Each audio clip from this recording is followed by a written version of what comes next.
Hey, what's up? It's me, Drew, and we're in week 6 of the program. So far, so good. Yeah, it seems like the group's getting tighter and stronger, and the individuals are starting to really come forward and take up their role of being these young mentors and these young community leaders, getting the idea and the concept of the program, which is the main thing.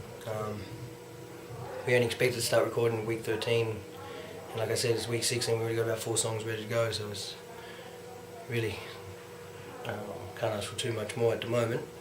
However, saying that, I guess I can. I wouldn't mind seeing the group get just take it into that next level of seriousness and really appreciating what they're doing and who they got counting on them. That is all the faceless, voiceless people in the streets. Starting, looking back now, I guess it's been 6 weeks, and ask myself, well, okay, where am I at personally? And one of the big things that I wanted to put out there on this blog here was the idea, the definition of homeless. And it hit me, my father actually was telling me that, the community here at Redfern on the block, particularly the Aboriginal community that's been living here for years, for decades, there's a gentrification is happening here, and even though a lot of the people that are here, originally based here on the block, have been relocated, and even though they're given housing to them, and they moved out west to Penrith and Blacktown, Liverpool Way, and even if they've just moved out next door to Urco or Newtown, the point is that they're homeless because this is their home. Redfern's their home. The block is their home. So that's my little lesson so far, is that you can still have a roof over your head and shirt on your back and still feel homeless.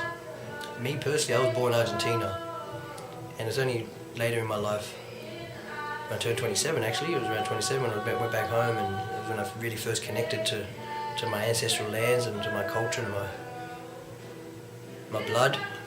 In fact, now every time I go back to Argentina, my blood runs differently. It runs stronger and thicker and more powerful.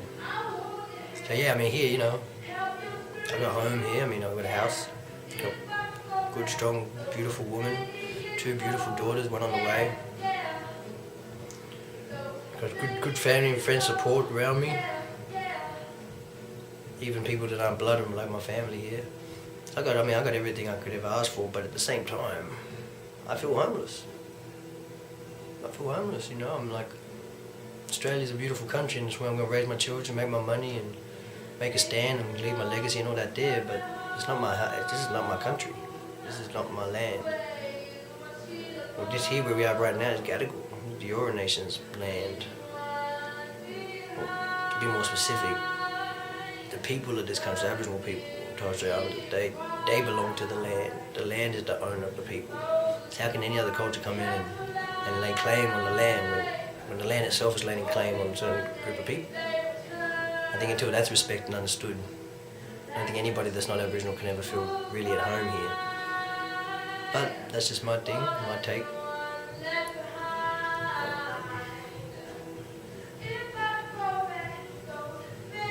Is it cold? Yeah.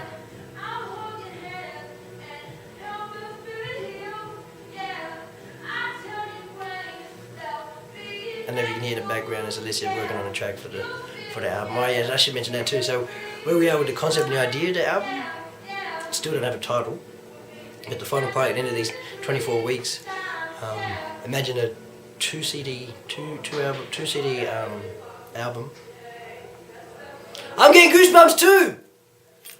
I got goosebumps too! Yeah, so the concept is, so the final CD will be a two CD album, with each CD titled, the first CD is titled Gutter, and the second CD is titled Stars.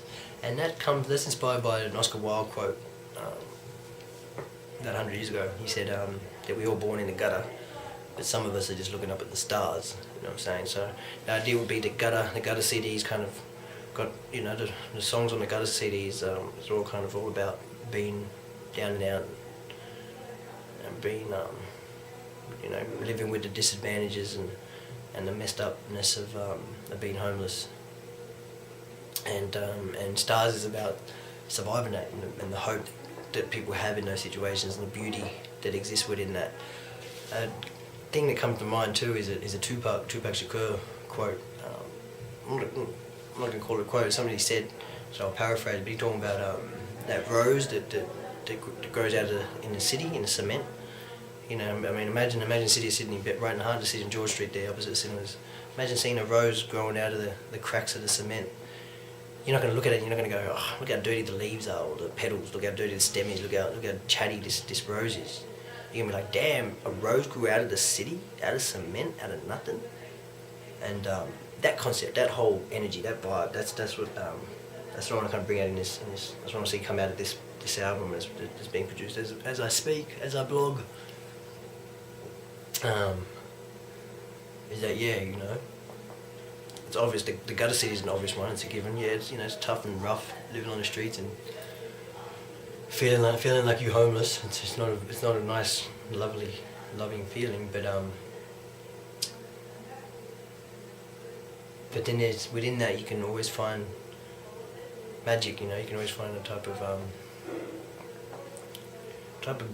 beauty that doesn't exist in a beautiful environment.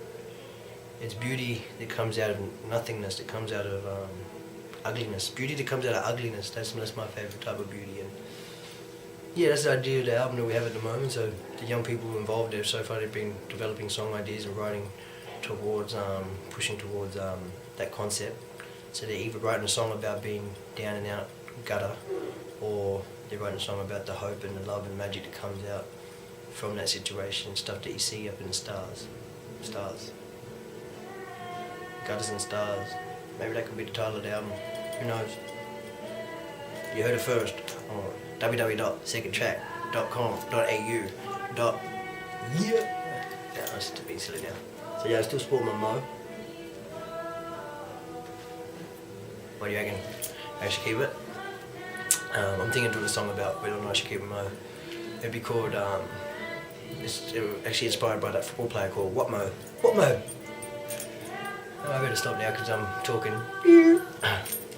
But shout out to all the people in Virgin Mobile, Shez, Tash, Kev, and of course Joe, who I send my good spirit and good energy towards, and hope that she gets better soon. But as far as the other three, great having them here this whole time. It's been magic. I really appreciate their contribution. So and obviously shout out to Virgin Unite, Redfern Community Centre, Brother Wire. And just give another little shout out to Nadina Dixon and Vicky Emerton III, Zig and Mira Parker. This is coming along real nice.